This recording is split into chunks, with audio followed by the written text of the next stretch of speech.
just to go back to Susie for a second, the fact that he got to this first and the fact that she is going to have, influence over how the rest of this transition unfolds, whether it's being Attorney General or any of these other high-level positions. I think we ought to all look at this as a wise decision, a good decision, and for everybody out there wanting Trump to pivot or change or somehow whatever you want him to do, he just won a mandate from the American people to execute on the program that he laid out in this election. It wasn't particularly close.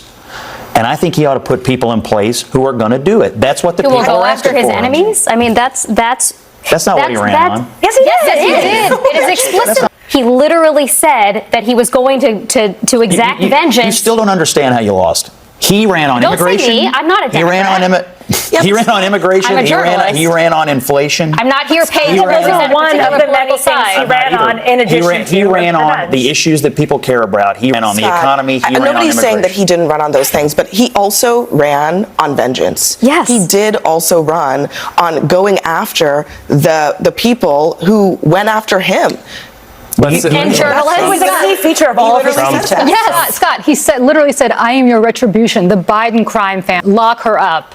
Went after Sessions repeatedly for not doing what he wanted Sessions to do, which was to indict Hillary or whoever he wanted to indict. You can want his campaign to have been about, tax reform and things like that. That is not what he said on the stump, time after time after time. Also he talked about going after his enemies. I'm heartened by the fact that the left still cannot. Even if he made that a big part of his campaign, that he would, if he were in power, pardon those people. You can't say that was not on the agenda. It absolutely was. What was the campaign about? Why did but do you think that he's going to do those other things when it comes to the Department of Justice? I don't know what he's going to do. I don't talk to him. A big part of the campaign was being a victim. Like, that was a big part of it, was his victimhood. They're coming for you, but they're going to have to get through me. That was his whole line. That is all about the enemies list. That is all. I totally disagree. The deep state. This is the stuff that he talked about on the stump.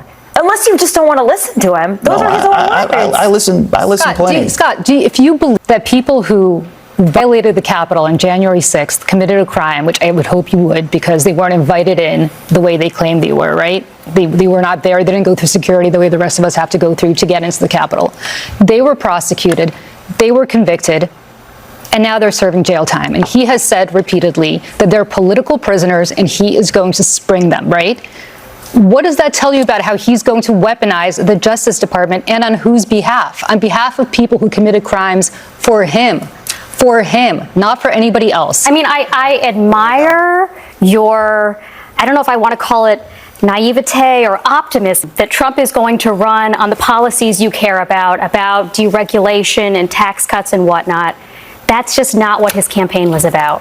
Well, that's not what he has indicated. With all due respect, I've run more campaigns than you, and I know what campaigns are about, and I know why people walk into voting booths. Why people walk into voting booths and what Trump plans to do when handed the presidency are two different things. All right, guys.